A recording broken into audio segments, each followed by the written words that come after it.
मैंने खुद को ढीला छोड़ दिया और बेड से नीचे कालीन पर आ बैठा। मैंने पूरी तवज्जो ये सोचने पर लगा दी कि वो कौन है और मेरे बारे में कैसे जान लेता है। चंद लम्हों ही में मेरे दिमाग से सारी सोचें हट गईं। मैंने खुद को हला में महसूस किया। मेरी बंद आंखों के सामने बनने वाले दायरे खत्म हो गए और वहां पर इस तरह रंग फेंकने लगे जैसे कई लोग उन रंगों को उड़ा रहे हों।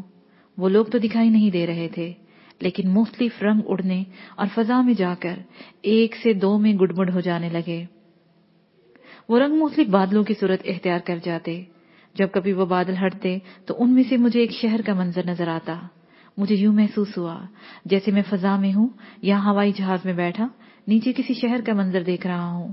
फिर मैं फजा में कलाबाजियां खाता हुआ नीचे आने लगा, यहां तक कि मैं एक सड़क पर जा गिरा। मेरे इर्द गिर्द बहुत सारे लोग आ जा रहे थे। हर बंदे का अपना रंग था। मैंने अपने रंग पर गौर किया तो मेरा रंग भी मुख्तलिफ था। मुझे वो नीला और अर्गवानी का मिला जुला लगा। वो मुझे धुएं की सूरत में दिखाई दे रहा था जो ऊपर की जानिब उठ जाता था। मैं जिस बंदे को भी देखता वो भी धुएं की मानद था। वो धुआं भी ऊपर की जानिब उठ रहा था।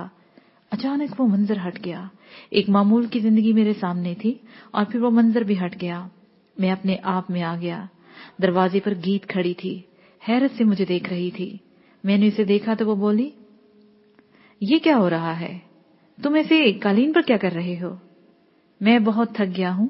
ये जिस्म को सुकून देने की एक मशक है, वो कर रहा था। मैंने उसकी तरफ देखकर सुकून से कहा तो वो कुछ ना समझते हुए अंदर आ गई। मैं उठकर बेड पर बैठ गया। वो मुझे उन सब की कोशिशों के बारे में बताती रही और मेरा ज़हन उन मनाज़र को समझने की कोशिश करने लगा जो मैं कुछ लम्हे पहले देख चुका था। वो सब क्या था? मुझे इसकी समझ नहीं आ रही थी। मैंने इन मनाज़र को समझना कुछ देर के लिए मौकूफ किया और गीत की बात समझने लगा। मैं नहीं समझती कि अब मैं इस जगह पर अपना प्रोडक्शन हाउस चला पाऊंगी। वो जगह अब गैर महफूज हो गई है। उसने कहा, तो क्या ख्याल है तुम्हारा? मैंने पूछा। मैं वापस कराची चली जाती हूँ, वहीं पर काम करती हूँ। उसने अपना ख्याल बताया। तो इसका मतलब है कि बाकी कुछ लोग भी तुम्हारे साथ जाएंगे? मैंने पूछा। जाहिर है, मुझे उनको अपने साथ लेकर जाना है। उनके बगैर तो काम नहीं चलेगा। लेकिन सारे तो नहीं जाएंगे। हाँ, जुनैद और अली नवाज को तुम अपने पास रख लो। उसने मशवरा दिया। नहीं, तुम इन्हें भी ले जाओ, अपना सेटअप बना लो, फिर उसके बाद देखेंगे क्या होता है। उस वक्त पता नहीं क्या सूरत हाल होगी। मैंने कहा, मैंने अपना सेटअप दुबई में बनाना है। ये सब तो नहीं जा सकेंगे ना वहां पर? वो तेजी से बोली। लेकिन तुम दुबई में भी तो नहीं रहोगी ना, कराची तो आना होगा। इन लोगों की तुम्हें वहां जरूरत होगी और फिर तुम सबसे मेरा राब्ता रहेगा। जब भी और जिसकी भी मुझे जरूरत होगी मैं बुला लूंगा। मैंने उसे समझाते हुए कहा, देख लें, यहां पर आपका काम चल जाएगा? उसने पूछा तो मुस्कुराते हुए मैं बोला, क्यों नहीं, बल्कि मैं अब कहूंगा कि तुम सब लोग जाओ। मुमकिन है मैं भी वहीं कराची आ जाऊं और ये भी हो सकता है कि मैं तेरे पीछे पीछे दुबई चला आऊं। मेरी इस बात पर वो मुस्कुरा दी। फिर खुशगवार लहजे में बोली, चलिए, ये तो अच्छा होगा कि तुम वहां आ जाओ। कुछ दिन सुकून से कट जाएंगे, फिर पूरी प्लानिंग के साथ नया काम शुरू करेंगे। ओके, जैसा तुम चाहो, मैंने इत्मीनान से कह दिया। मैं इससे मजीद बहस नहीं चाहता था, इसलिए थोड़ी देर गपशप करने के बाद वो जाने को तैयार हो गई। दोपहर तक वो लोग जाने के लिए तैयार हो गए। उन्हें एक निजी कंपनी की फ्लाइट से सीटें मिल गईं। वो सभी तैयार होकर ड्राइंग रूम में आ गए। दारे ने इन सब के लिए खाना तैयार किया हुआ था। वो सब ने मिलकर खाया और फिर वो सब निकल गए। इस वक्त दोपहर ढल चुकी थी। मैं और बानीता कुंवर इनमें से कुर्सियों पर बैठे बातें कर रहे थे। मुझे इन सब के जाने पर हल्का सा जुदाई का एहसास हो रहा था। मैं इन्हीं की बातें याद करते हुए इसको बता रहा था कि कितना अच्छा वक्त गुजरा इन सबके साथ। इसका मतलब है कि तुम उदास हो रहे हो। बानीता कंवर ने पुरशौक नजरों से मेरी जानब देखते हुए कहा, साथ चाहे चंद दिन का हो, एहसास तो होता है ना? मैंने मुस्कुराते हुए कहा, सच्ची बताना, मुझे इसी तरह याद किया था जब तुम पहली बार अमृतसर से आए थे। उसे इसी तरह पुरशौक निगाहों से मेरे चेहरे पर देखते हुए पूछा। हाँ, ईमानदारी से बताऊंगा, तुम मुझे बहुत अरसे तक याद आती रही हो। तब तक हम दोबारा नहीं मिल गए। मैंने पूरी सच्चाई से बताया तो उसकी आंखें तक मुस्कुरा दी। इससे पहले कि वो मुझे कुछ कहती, मेरे सेल फोन पर चौधरी इशफाक के नंबर जगमगाने लगे। मैंने कॉल रिसीव की तो वो सुकून से बोला, यार, कोई नूरनगर आने का इरादा है? क्या हुआ, कोई खास काम? मैंने पूछा। हास है भी और नहीं भी। वो जो मलंग और जोगी रामलाल तुम यहाँ छोड़ गए थे, वो अब भी यही हैं। मैंने उनमें से तो कोई हास बात नहीं देखी, लेकिन चंद दिनों से उनके पास कुछ लोगों का आना जाना बढ़ गया है। वो बंदे मुझे मशकूक लगते हैं। इसके अलावा कोई और दूसरी हलचल तो नहीं है इलाके में? मैंने पूछा। नहीं, अभी तक तो नहीं है, लेकिन मेरा दिमाग कह रहा है कि इन लोगों में कोई गड़बड़ है। उसने उलझते हुए कहा। तो मैंने एकदम से फैसला कर लिया। ठीक है, मैं चक्कर लगाता हूँ। तुम इन लोगों का ठिकाना मालूम करके रखो, देख लेते हैं। मैंने उसे तसल्ली दी। फिर कुछ इधर उधर की बातों के बाद फोन बंद कर दिया। फोन रखकर मैंने बानीता कंवर को इस जोगी और मलंग का किस्सा सुनाने लगा। वो बड़ी दिलचस्पी से सुनती रही। फिर एकदम से बोली, चल यार, उधर तेरे नूर नगर ही चलते हैं। 1-2 दिन उधर गुजार के आते हैं, तब तक कोई बात समझ में आ जाएगी। इस बॉस के हवाले से बानीता कंवर ने याद दिलाया तो मुझे कुछ घंटे पहले का मंजर याद आ गया जो मैंने मुराकबेसी की कैफियत में देखा था। एक बार तो मेरा दिल किया कि मैं वो मंजर बानीता कंवर के साथ शेयर करूं, फिर एकदम से इरादा बदल दिया। जब मुझे कुछ समझ नहीं आ रहा तो फिर इसके साथ दिमाग ही क्या खपाना है। तभी मैंने उठते हुए कहा, चल उठ, फिर तैयार हो जा, चले। मेरे यूं कहने पर वो उठ गई। मैंने अपने साथ दारे को भी तैयार कर लिया। न जाने कब का वो नूर नगर नहीं गया था। मैंने दारे को चलने का कह दिया तो वो दूसरे मुलाजम भी मचल गए। वो मियाँ बीवी कब के यहाँ आए हुए थे। अच्छा, तो फिर तुम लोग ऐसा करो, इन दोनों बुजुर्गों को भी साथ ले लो। इन्हें भी अपने साथ नूर नगर ले जाओ। जितने दिन रहना होगा रहो। इन बुजुर्गों को चाहे हवेली में छोड़ देना। 1 हफ्ते तक तुम लोग खूब घूम फिर लो, ठीक है? मैंने कहा तो सभी खुश हो गए। मैंने सोचा कि 1-2 दिन नूर नगर रह आऊंगा, फिर अम्मा के साथ वक्त गुजारूंगा। बानीता कंवर भी साथ आ जाएगी। ठीक है, हम फिर वो 4 व्हील गाड़ी ले जाते हैं। दारे ने तेजी से इजाजत चाही। चल ले जा, हम आ जाएंगे, मैंने कहा और अपने कमरे में चला गया। जब मैं तैयार होकर वापस आया तो बानीता कंवर बिल्कुल बदली हुई दिखाई दे रही थी। उसने शलवार सूट पहना हुआ था और बिल्कुल ही कोई पंजाब की मुटियार दिखाई दे रही थी। ये कपड़े कहाँ से लिए? मैंने और गीत ने खुद खरीदे थे। बाकी मैंने काफी कपड़े रख लिए हैं। कैसी लग रही हूँ? उसे मेरी तरफ देखकर मसनूई शर्माहट से कहा तो मेरी हंसी निकल गई। अच्छा चलो निकलो, मुझे चौधरी इशफाक के लिए कुछ चीजें भी खरीदनी हैं, मैंने कहा तो उसने करीब पड़े बैग की जानिब इशारा करते हुए कहा, वो देखो, मैं तैयार हूं, चलो। उसने कहा तो मैं निकल पड़ा। मेरा रुख मार्केट की तरफ था। क्या खरीदना है उसके लिए? बानीता कंवर ने यूं ही पूछ लिया तो मैंने हंसते हुए बताया, वो देखो मैं तैयार हूं, चलो। उसने कहा तो मैं निकल पड़ा। मेरा रुख मार्केट की तरफ था। क्या खरीदना है उसके लिए? बानीता कंवर ने यूं ही पूछ लिया तो मैंने हंसते हुए बताया, पिछली बार जब मैं नूर नगर गया था तो चौधरी इशफाक ने बड़े मान से एक बात की थी। क्या? उसने पूछा। कहने लगा कि छाके से मुझे चौधरी इशफाक तो बना दिया है, अब मेरा रख रखाव भी ऐसा होना चाहिए। अब आओ तो शहर से कपड़े, परफ्यूम और वो सारी चीजें लेकर आना जिससे बंदे की टोर शोर बने। बस उसकी टोर शोर का सामान लेना है। ये कहते हुए मैं हंस दिया तो वो भी खिलखिलाकर हंस दी। यार, ये ताल्लुक, ये रिश्ते नाते जिन पर मान होता है, जिन्हें हम अपना कह सकते हैं, उनके लिए कुछ करते वक्त कितना अच्छा लगता है। वो बड़ी अदा से बोली। हाँ, ऐसा ही है, मैंने कहा। तो हम ऐसे ही बातें करते हुए मार्केट जा पहुंचे। तकरीबन 2 घंटे तक यूं ही जो समझ में आया उसके लिए खरीदते रहे। हमें शॉपिंग करते हुए कोई देखता तो बिलाशुबा हमें अनाड़ी कहता। इस दौरान गीत का फोन आ गया कि वो लोग कराची पहुंच चुके हैं, अभी एयरपोर्ट से निकल रहे हैं।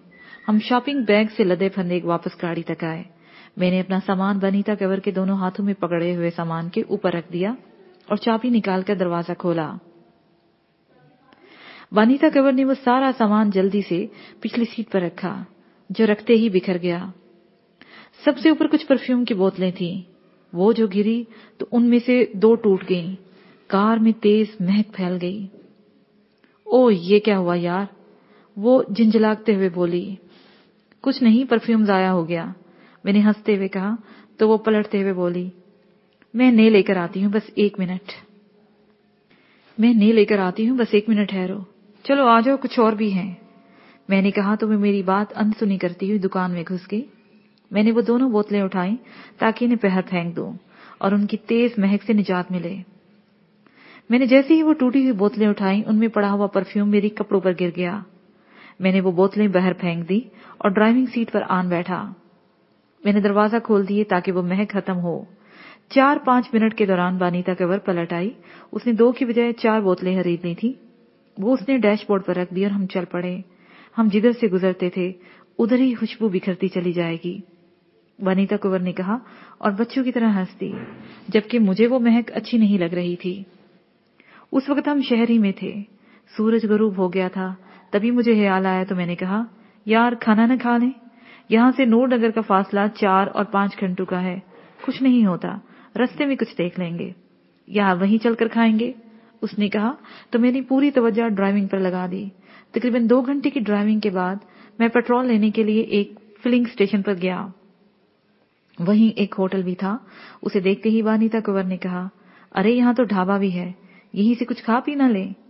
यहाँ से खा लेते हैं, मैंने कहा तो वो उतर गई। मैंने पेट्रोल लिया और एक जानब कार पार्क करके उसके पास जा बैठा। वहां रश खासा कम था, शायद रात का पहला पहर था, इसलिए ट्रक और दूसरी गाड़ियां नहीं रुक रही थी। हमने बड़े सुकून से खाना खाया। उस वक्त चाय पीते हुए वानिता कंवर खामोश थी कि मेरा सेल फोन बज उठा। मैंने स्क्रीन पर निगाह की, उसी बॉस का फोन था। मैंने कॉल रिसीव कर ली। हेलो, मैंने बड़े सुकून से कहा। कहाँ हो? उसने हैरत से पूछा। तो मुझे अचानक उसकी कही हुई बात याद आ गई कि उसका तो ये दावा था कि वो हर वक्त मेरे करीब है। ये अब क्यों पूछ रहा है? मैंने एक लम्हे में सोचा और जवाब दिया, अपने घर में हूं।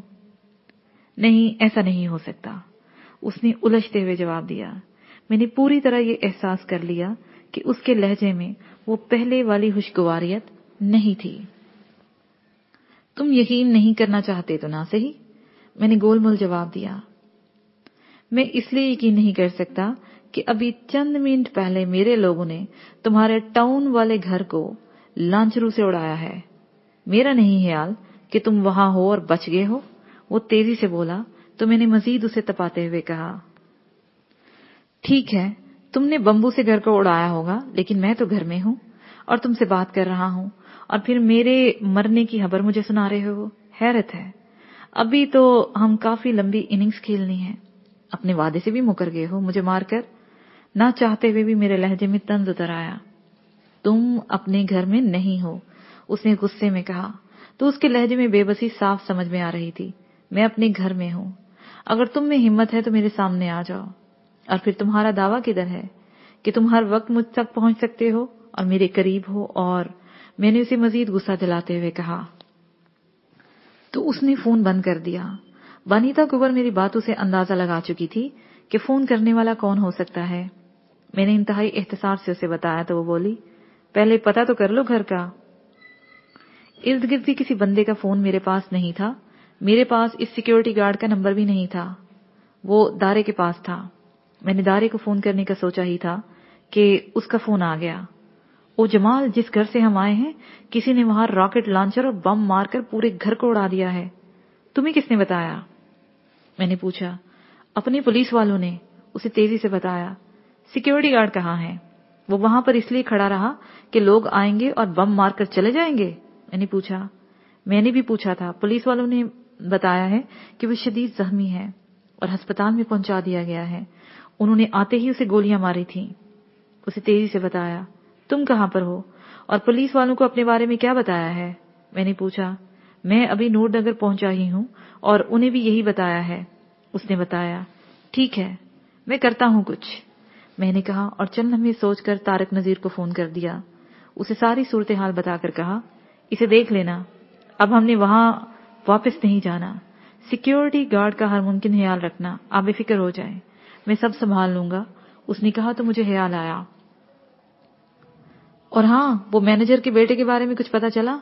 आपने दुरुस्त ट्रैक दिया था, मुझे थोड़ा पता चला है, तफसील बाद में बताऊंगा, उसे तेजी से कहा। ओके, मैंने कहा और फोन रख दिया। हमने कप वहीं रखे, बिल दिया और कार में आ बैठे। मेरे सामने सवाल या निशान था। इस बात का दावा बिल्कुल गलत था कि वो मेरे करीब है। असल में वो मुझ तक नहीं पहुंच पाता था, सिर्फ अपनी जहानत से मुझे चक्कर देने की कोशिश करता था। और अगर वो दुरुस्त था तो इस बार वो धोखा कैसे खा गया?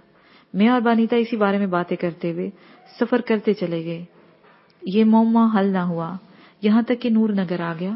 ہم نور نگر پہنچ گئے۔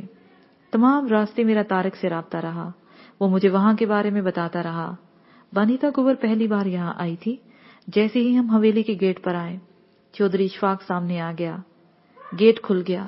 میں نے جب تک کار پورچ میں روکی تب تک چودھری اشفاق ہمارے قریب آیا۔ جی آیا نو بانیتا، اس نے پورے خلوص سے کہا۔ بہت مہربانی چودھری اشفاق، لو میں تمہارے لیے کچھ لائی ہوں۔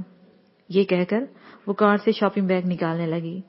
تبھی چودھری اشفاق نے پوچھا، یار اتنا تیز پرفیوم تو نے پہلے تو کبھی نہیں لگایا، یہ کیوں؟ یہ تیرے لیے لائی ہوئی ایک پرفیوم کی شیشی ٹوٹ گئی تھی، وہ مجھ پر گر گئی، ابھی کپڑے بدلتا ہوں، یہ مہک چلی جائے گی، میں نے کہا اور اندر کی جانب بڑھا۔ تبھی میرے دل میں ایک ہوک سی اٹھی۔ اب یہاں نہ ماں تھی اور نہ سہنی، مجھے یوں لگا جیسے ساری حویلی ہی ویران ہو۔ میں چلتے ہوئے ڈرائنگ روم میں جا بیٹھا۔ پچھلے ہی دنوں وہ دونوں آ گئے۔ حویلی کے ملازمین کو پتہ چل گیا تھا کہ میں آ گیا ہوں، وہ آنے لگے۔ چودھری اشفاق نے کھانا لگانے کا کہا تو بانیتا نے بتایا کہ ہم ایک ڈھابا ہوٹل سے کھانا کھا کر آئے ہیں، چائے وغیرہ پی جا سکتی ہیں۔ وہ انہی باتوں میں مصروف تھے کہ باس کی کال آ گئی۔ تمہاری قسمت اچھی ہے کہ تم بچ گئے ہو، ورنہ آج تمہارا کام ختم ہو جانے والا تھا، اس نے غصے اور مایوسی سے ملے جلے لہجے میں کہا، جیسے اسے بری شکست ہو چکی ہو۔ دیکھو تم جو کوئی بھی ہو اپنی بات پر قائم رہنے والے نہیں ہو، ایسا وہ لوگ کرتے ہیں جو کافی بے غیرت قسم کے ہو۔ چھپ کر وار کرنے والا بے غیرت ہی تو ہوتا ہے جس کے باپ کا کوئی پتہ نہیں ہوتا۔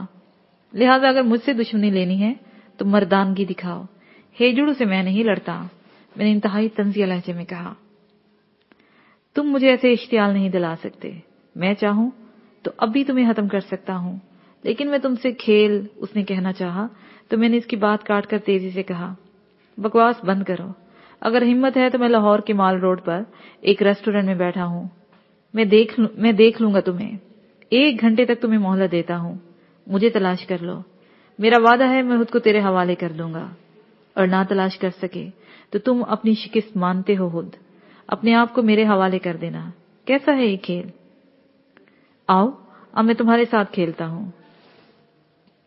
میں جانتا ہوں کہ تم ایسا کیوں کہہ رہے ہو، تم زیادہ دیر تک میری نگاہوں سے اوجھل نہیں رہ سکتے، اسے انتہائی غصے سے کہا تو میں چونک گیا۔ کیا اس وقت میں اس کی نگاہوں سے اوجھل ہوں؟ جیسے ہی مجھے یہ خیال آیا تو میں چونک گیا۔ اب بھاگو مت، آؤ مجھے پکڑو، تمہیں تو معلوم ہونا چاہیے کہ میں کس جگہ پر ہوں۔ میں نے کہا تو وہ خاموش رہا۔ تب میں بولا، حملہ کر کے بھاگ جانے والوں کا باپ کا پتہ نہیں ہوتا، دنیا میں 2 طرح کے لوگ ہیں، بے غیرت اور منافق، اور یہ اپنے باپ کے نہیں ہوتے۔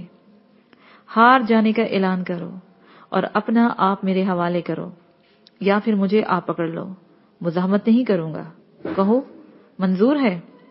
اس نے جواب نہیں دیا اور فون بند کر دیا۔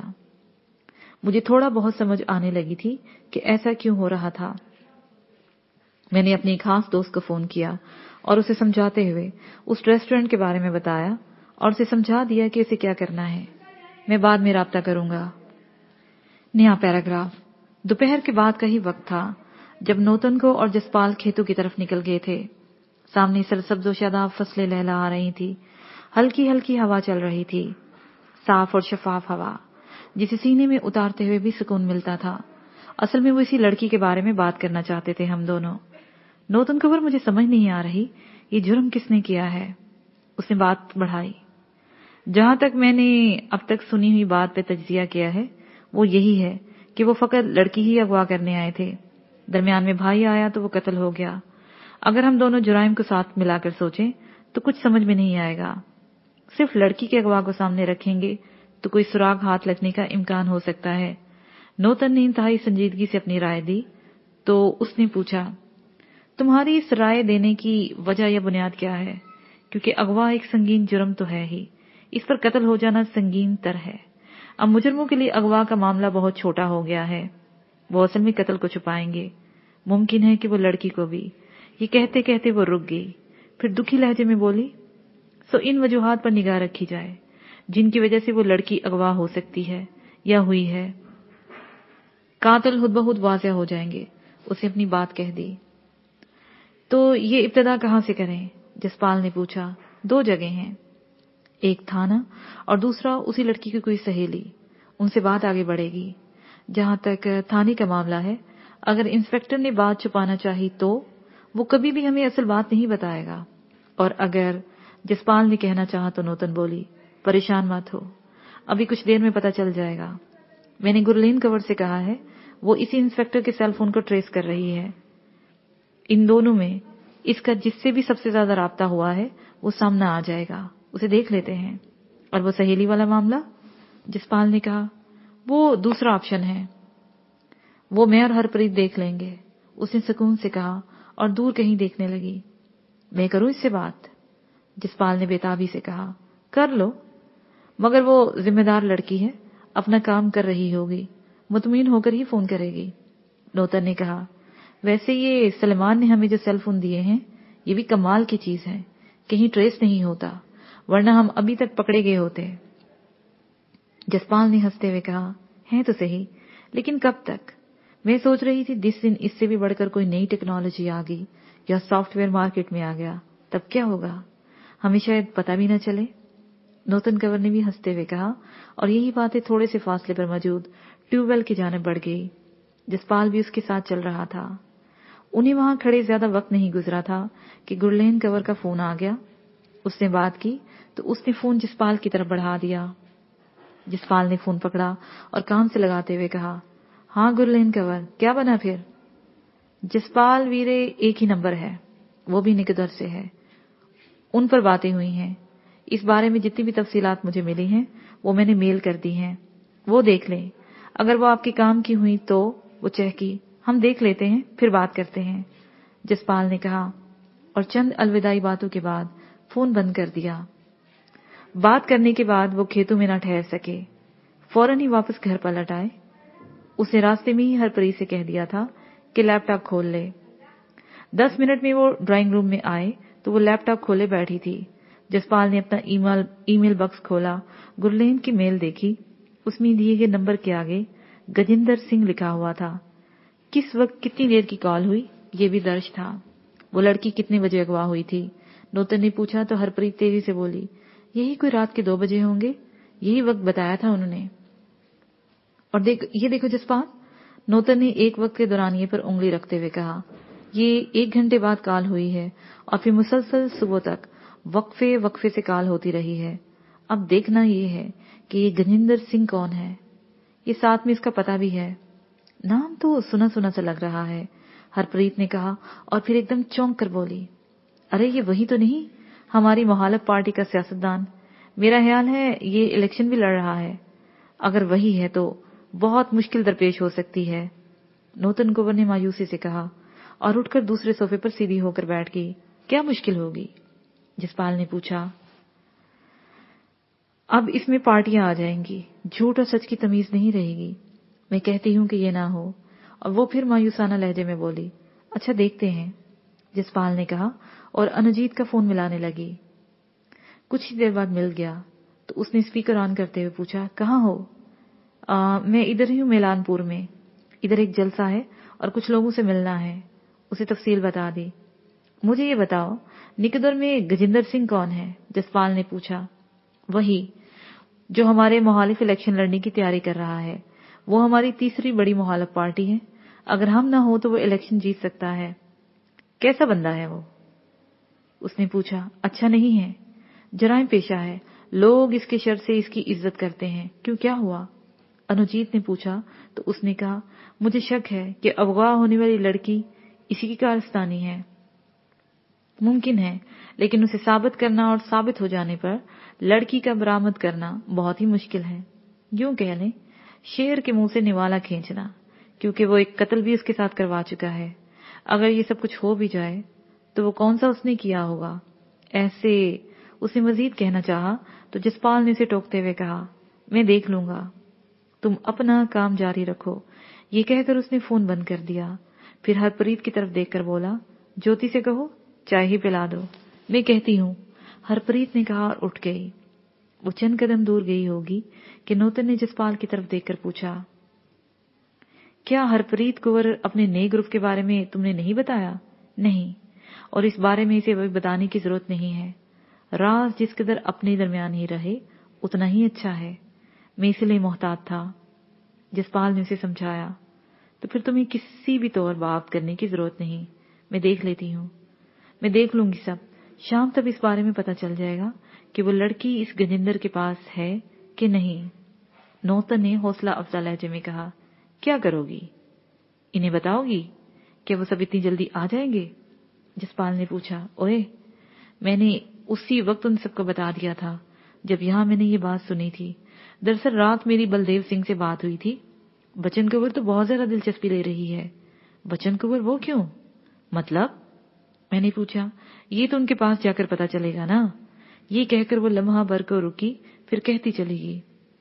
मैंने अनुजीत के इलेक्शन के बारे में बलदेव को बताया था तो वो बहुत ज्यादा पुरजोश हो गया था। उसने कहा कि अच्छा है, कोई हमारा बंदा तो होगा पार्लियामेंट में। वो यही प्लान कर रहा था कि उसे जितवाना कैसे है, इसलिए वो आज दोपहर से पहले ही निकोदर में आ गए हुए हैं। अभी मैं इन्हीं के पास चली जाऊंगी। मेरे ख्याल में अब तक वो कोई ना कोई काम तो कर ही चुके होंगे। नूतन ने बताया। तो जसपाल ने दिलचस्पी लेते हुए पूछा, वो क्या करेंगे यहाँ? तुझे यहाँ भारत में इलेक्शन और सियासतदानों का नहीं पता। यहाँ जमहूरियत कम और ड्रामेबाजी ज्यादा है। सारी पार्लियामेंट को देख लो, उसमें कितने लोग हैं जो साफ सुथरे होंगे। इनमें ज्यादातर लोग अपने अपने इलाके के गुंडे और बदमाश हैं, जराइम पेशा हैं, अपने काले धंधों को तहफ्फुज देने यहाँ बैठे हुए हैं। उनके लिए इलेक्शन जीतना और हर हाल में जीतना जिंदगी और मौत से बढ़कर खेल होता है। जिस तरह अनुजीत ने बताया है कि गजेंद्र कौन है, इसे लगता नहीं कि वो कैसा बंदा होगा। और तुम्हारा दूसरा मुखालिफ बंदा, इन सियासतदानों में कितने ऐसे हैं जो साफ सुथरे हैं। सो यहाँ इलेक्शन जीता तो वोटों से जाता है, लेकिन वो वोट कैसे हासिल किए जाते हैं ये एक आर्ट है, हुनर है मेरी जान, जिसे अभी तुम नहीं समझ सकते। उसने हंसते हुए कहा। आखिरी लफ्ज हरप्रीत ने सुन लिए थे, इसलिए बैठते हुए बोली, ठीक कह रही है नौतन, यहाँ इलेक्शन जीतना एक आर्ट ही है। बहुत जुल्म होता है लोगों के साथ, उनकी उम्मीदों के साथ खेलते हैं ये लोग। अच्छा चलो ये खत्म करो, अब ये सोचो करना क्या है। नौतन तुम्हारा क्या प्रोग्राम है? जसपाल ने जानबूझकर पूछा। मैं तो भी वापस जालंधर जाऊंगी, वहां कुछ काम है। कल अगर वक्त मिला तो आऊंगी। आखिर हम भी तो मुलाजिम हैं रतनदीप सिंह के। वो हंसते हुए बोली। यार नौतन, अभी तो इतना काम नहीं, लेकिन इलेक्शन के दिनों में काम बहुत बढ़ जाएगा। तुम वो चंद दिन हमारे साथ आ जाओ। हरप्रीत ने उससे कहा। मैं रतनदीप सिंह से इजाजत लेकर आ जाऊंगी। मुझे उम्मीद है कि उसने कहना चाहा तो हरप्रीत तेजी से बोली, तुम नौकरी छोड़ देना। अनुजीत अगर मेंबर बन गया तो बहुत काम होगा, वो तुम ही संभाल लेना। देखेंगे, फिलहाल तो मैं चाय पीकर निकल रही हूँ। ये कहकर वो हंसती। चाय पीने के बाद नौतन कुंवर अपनी कार में निकल गई और हरप्रीत किचन की जानब बढ़ गई। ऐसे में जसपाल ने सोफे पर बैठकर बलदेव सिंह को फोन मिलाया। हाल अहवाल के बाद उसने कहा, नौतन ने मुझे सारी बात बता दी है और मुझे यकीन है कि ये काम उसी गजेंद्र सिंह का ही है। इसकी एक कड़ी मुझे मिली है। वो क्या? जसपाल ने तेजी से पूछा। मेरे एक बंदे ने बताया है कि वो लड़का जिसके साथ लड़की की बात तय हो रही थी, वो गजेंद्र सिंह के यहाँ काम कर रहा है, उसका जाती मुलाजिम है। बलदेव ने पुरसकून लहजे में कहा। कहीं ये काम? जसपाल ने ये कहना चाहा कि बलदेव ने उसे रोकते हुए कहा, वजह कुछ भी रही हो, ये कड़ी बनती है, रास्ता है। मुमकिन है उसी लड़के ने गजेंद्र सिंह से कहकर पुलिस ऑफिसर से सिफारिश करवाई हो, लेकिन एक बात तय है, इतनी रात को इतनी जल्दी ये होता नहीं। खैर तुम पता कराओ कि लड़के और लड़की वालों के दरमियान को इख्तलाफी बात तो नहीं चल रही थी। यही जहेज कम ज्यादा का चक्कर था। तुम ऐसे करो, सीधा उस लड़के को। जसपाल ने गुस्से में कहा। नहीं, फिर भी तुम पता करो, कोई बड़ा मामला तो नहीं चल रहा था। बलदेव ने ठंडे लहजे में कहा। ओके, जसपाल ने कहा और फोन बंद कर दिया। उसने ये सोच लिया था कि वो हरप्रीत के जिम्मे लगाएगा, वही किसी बात का पता लगा पाएगी अगर कोई हुई तो। उसने किचन में जाकर हरप्रीत को समझाया और छत पर जा पहुंचा। उसने वहां जाते ही उसको पुरसुकून करना चाहा और बहुत हद तक समझ गया कि ये क्या हो सकता था। उसका दिल चाह रहा था कि वो खुद निकोदर जाए और सुबह होने से पहले लड़की को वापस ले आए। وہ چھت پر کھڑا ڈوبتے ہوئے سورج کو دیکھ رہا تھا کہ بلدیو سنگھ کا فون آ گیا۔ اس کے ساتھ ہی یہ پارٹ اپنے اختتام کو پہنچا۔